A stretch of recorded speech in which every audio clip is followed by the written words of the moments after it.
biggest party of the summer is just about here and you're invited. Okay, that was corny. I don't care though. We're going to leave it in. Welcome here to my SummerSlam predictions. My name is Conman167 and I am so jazzed for this weekend's events. We don't have just one night of SummerSlam this time. We have two, both Saturday and Sunday, the first ever two-night SummerSlam event in WWE history. It's going to be action-packed. It's going to be amazing and I can't wait because I'm fortunate enough that I actually get to go to it in person. But let's not waste any time. There is two big nights to get into. There is 12 matches in total, so like this is about to be a long video, so sit back, relax, and let's get started. Okay, so night one has 6 matches. We have Sami Zayn versus Karrion Kross, Roman Reigns and Jey Uso versus Braun Breaker and Bronson Reed. The women's tag titles on the line as Alexa Bliss and Charlotte Flair face off against the Judgment Day. Randy Orton and Jelly Roll versus Drew McIntyre and Logan Paul. Tiffany Stratton versus Jade Cargill. And then the World Heavyweight Championship on the line with Gunther versus CM Punk.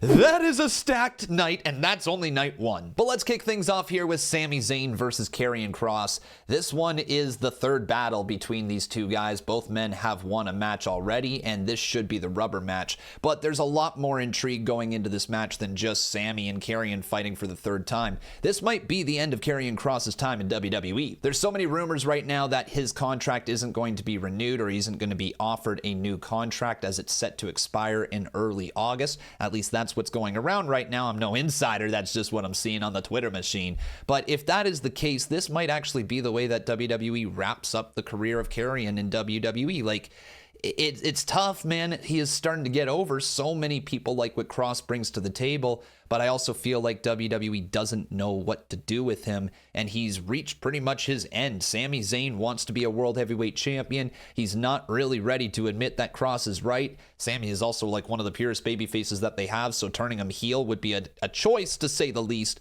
but I just don't know what you do with Kross if you don't plan on pushing him towards a championship. Now, I hope I'm wrong. I hope Karrion Kross gets a great showing in this matchup. The fans continue to voice their opinion that they want Kross, and he gets a new contract offered. But it feels like this might be the end of Karrion Kross in WWE. I hope that's not the case. Again, I'm a big fan of what Kross brings to the table. As for this match, we've seen it a couple times now. It should be a good mesh of styles. Sami is that underdog and Kross is that powerhouse, so it should work out well. I fully expect Sami Zayn to get the win here and then move on to whatever may be next for him after SummerSlam. Next up, let's talk about Roman Reigns and Jey Uso versus Braun Breaker and Bronson Reed, or as I like to call them, the Braun Brons. Oddly enough, I am more into the group of Braun Breaker and Bronson Reed with Paul Heyman than I was with Seth Rollins in that group, and that just feels wrong. I don't think Seth did anything wrong. Obviously want him to be back because WWE is better with Rollins around, but all of a sudden it feels like WWE's been forced to pivot with this storyline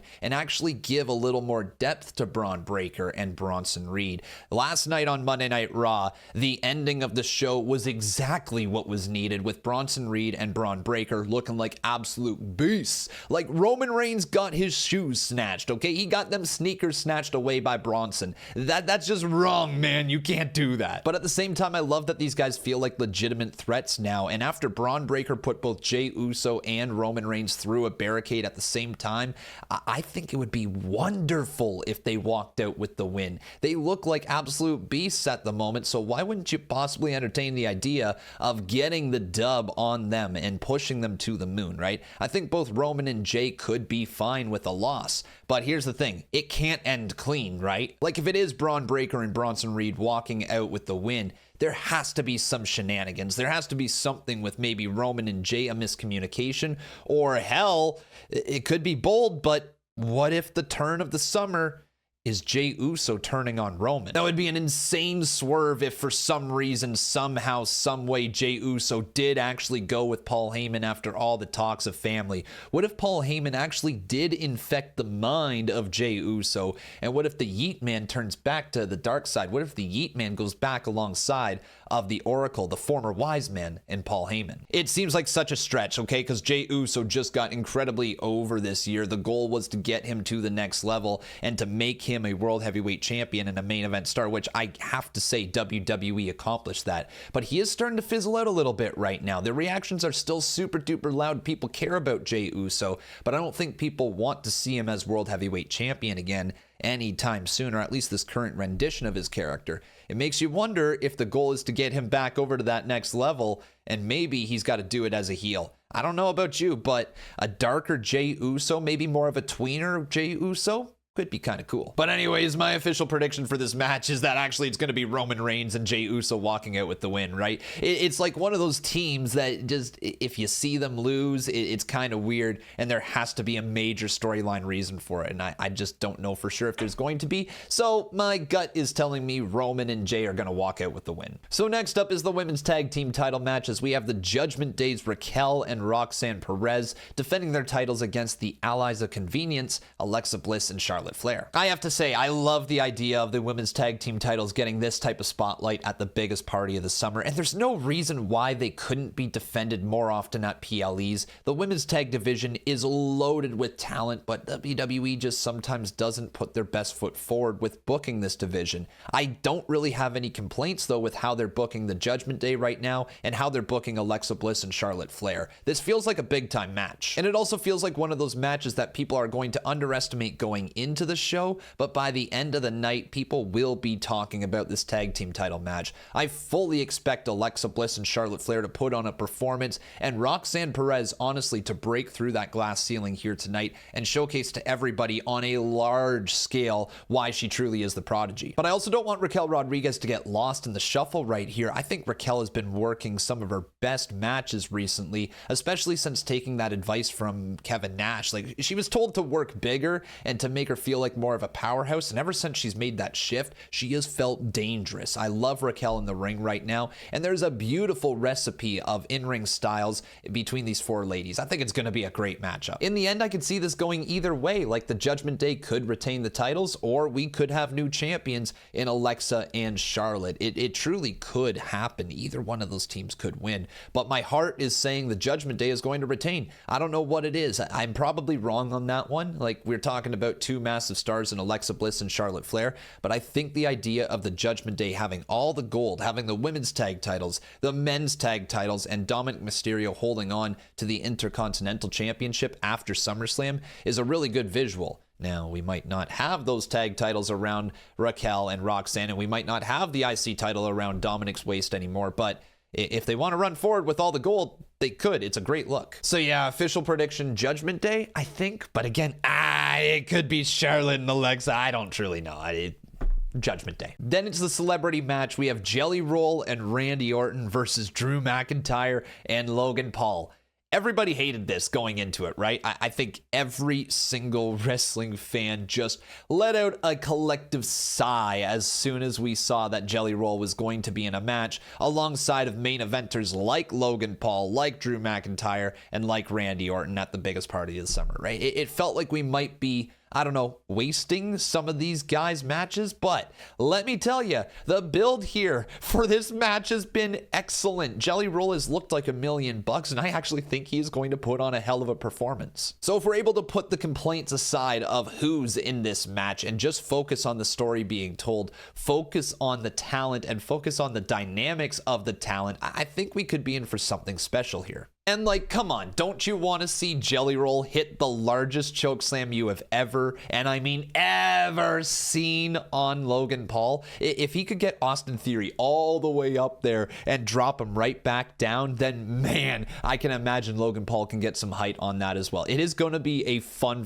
match. Part of me wonders, though, if Jelly Roll does take the L. I wonder if they go for some heat. Maybe Logan Paul knocks out Jelly Roll. Maybe this is just the start of Jelly Roll in WWE. We might actually see, I don't know, we might see a future celebrity match between Logan and Jelly one-on-one down the line, which I know people would still groan about, but you never know, it might happen. But also in saying that, Jelly Roll is a big enough star outside of the world of wrestling, and they might just want to have a big moment with a celebrity at SummerSlam with Randy Orton and Jelly Roll standing tall, which honestly, that feels like a feel-good moment, so I'm going to go ahead and say that Randy and Jelly pick up the clean win here. So next up, we have the Women's Championship match as Tiffany Stratton defends her title against the Queen of the Ring winner in Jade Cargill. And look, great run. Great title run, Tiffany, but it it's over.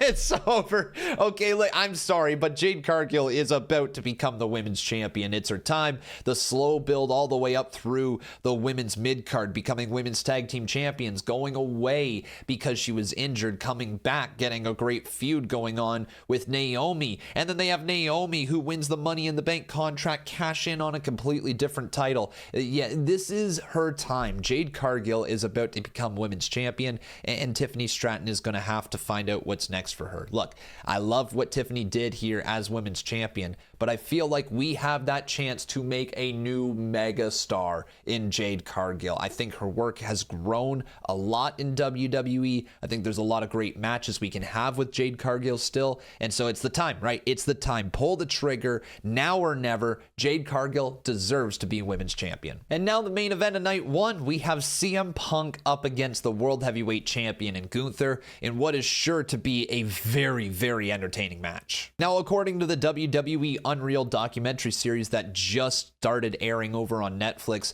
the main event of WrestleMania before Jey Uso got incredibly over was supposed to be Gunther versus Punk, and so now we are getting that WrestleMania main event match here at SummerSlam, which makes me wonder, what do they have planned for us? Clearly, if WWE thought that that was a good enough matchup to go on at WrestleMania, it's clearly going to be an amazing match to main event night one of SummerSlam, right? And if anything, it's probably just the crowning moment of CM Punk becoming a champion again in WWE.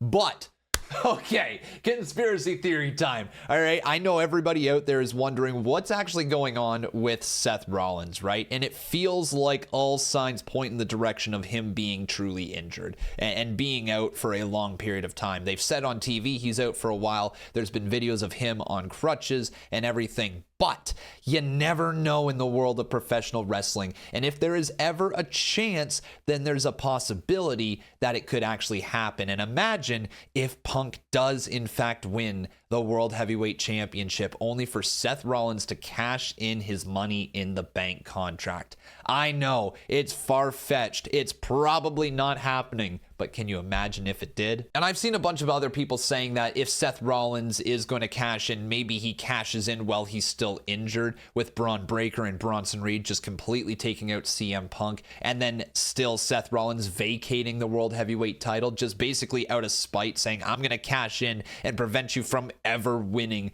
the World Heavyweight Championship, because that's honestly what Seth's character is right now. He does not want Punk to win the big one, and he vows to stop him from ever doing so. I think it would be a very, very petty move, and not the best move long term for WWE, because let's face it, then it's just throwing the Money in the Bank contract out the window. But still, you never know, that could happen. In the end, though, I think it's just going to be a straightforward moment with CM Punk finally becoming the World Heavyweight Champion and winning a championship in WWE. He's got to win this world title during this run. He just has to. So yeah, that's my official prediction. CM Punk walks out of SummerSlam as the World Heavyweight Champion. Okay, so now on to night two. The matches we have are the Wyatt Six versus DIY versus the Street Profits versus Fraxium versus Motor City Machine Guns versus Andrade and Rey Fenix in a TLC match for the WWE Tag Team titles. Oh my God.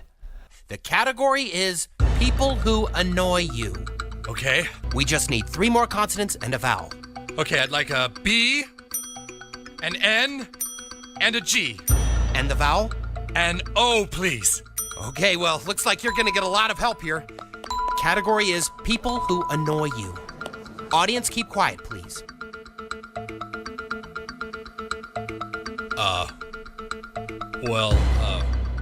10 seconds, Mr. Marsh. Well, I know it, but I don't think I should say it.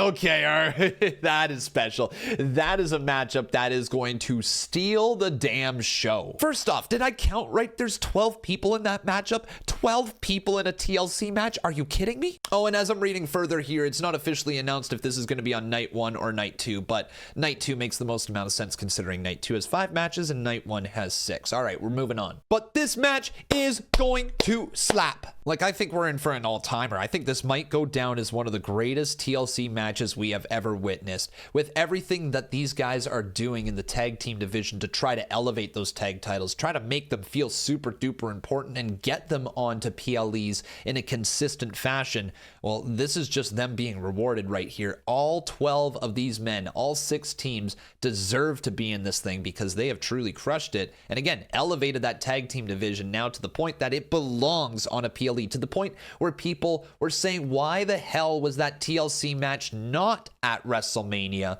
when it was just so good and it needed to be, right? It's just insane that that one didn't main event, not main event, I guess, but go on a WrestleMania show and that it main evented SmackDown instead. Okay, I'm rambling now, but ramble over, okay? This match is going to be incredible. I can't wait to see it. Now, who do I think is going to walk out as the tag team champions?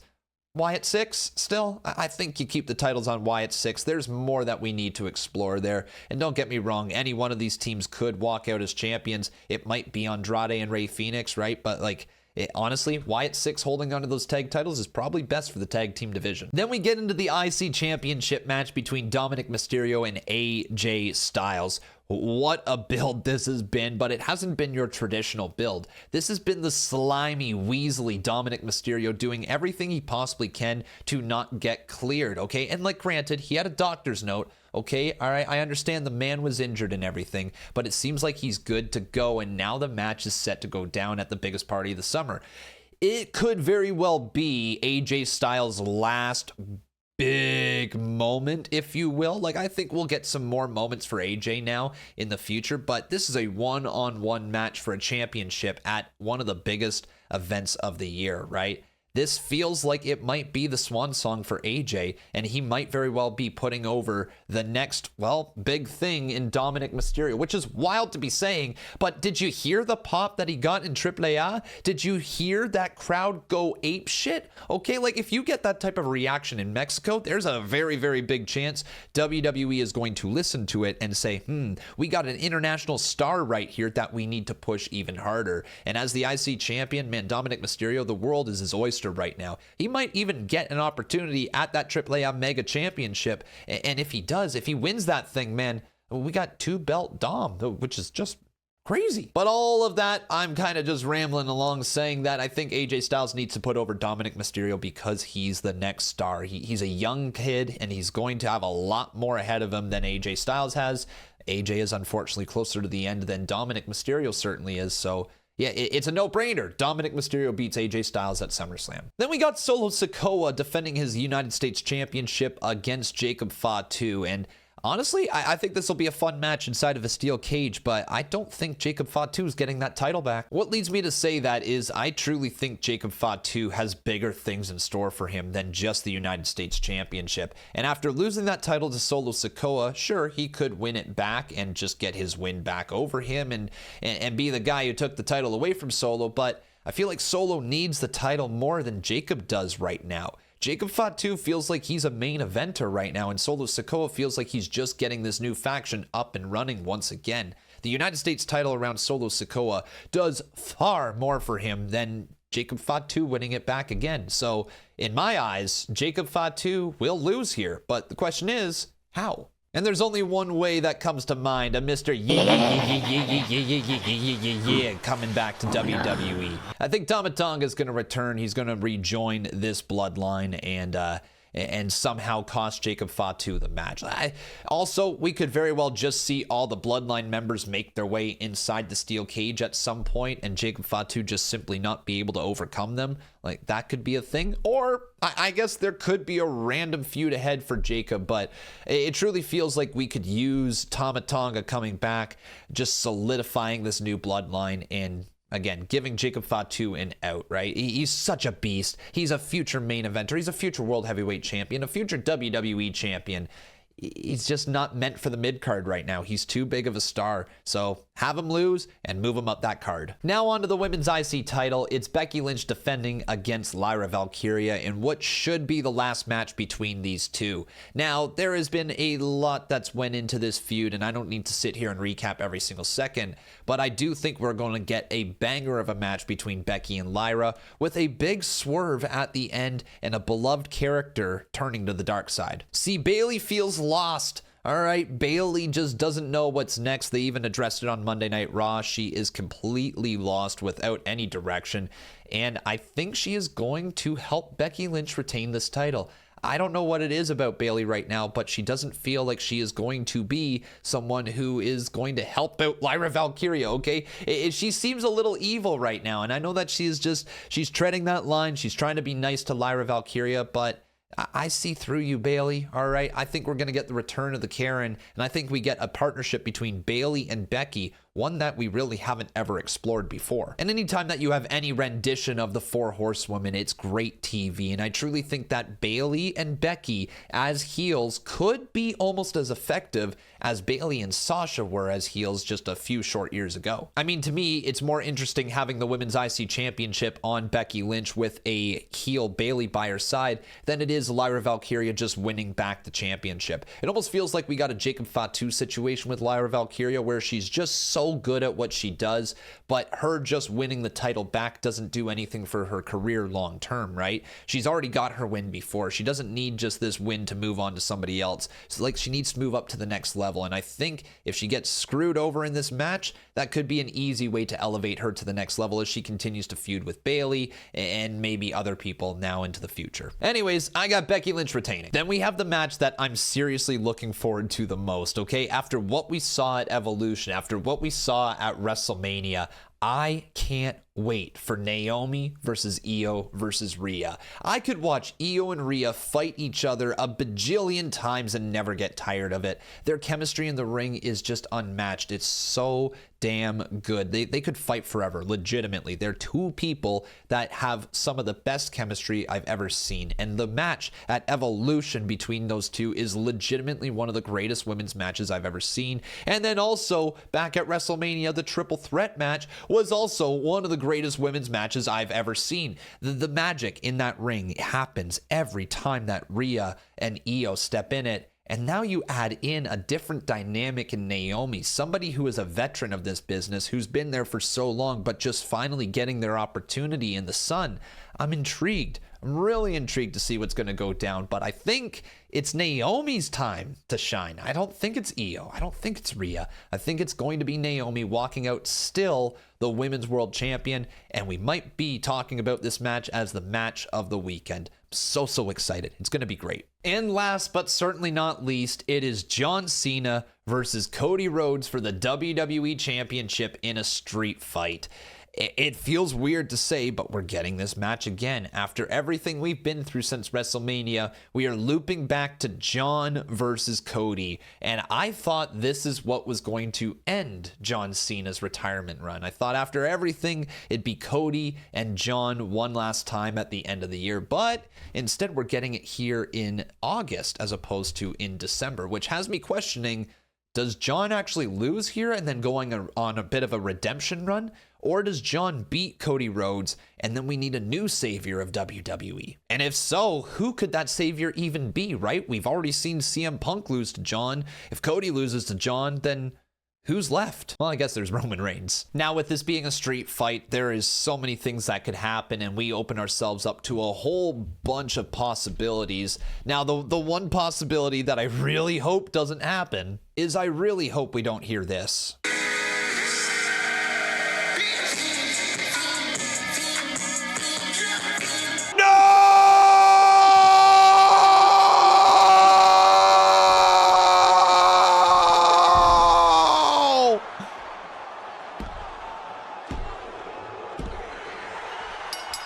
Can you imagine? Okay, like the internet would lose their ever-loving minds if Travis Scott showed up at SummerSlam this time. If they just replicated the exact same end of WrestleMania.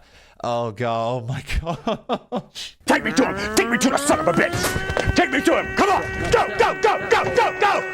Go, go, go, go, go!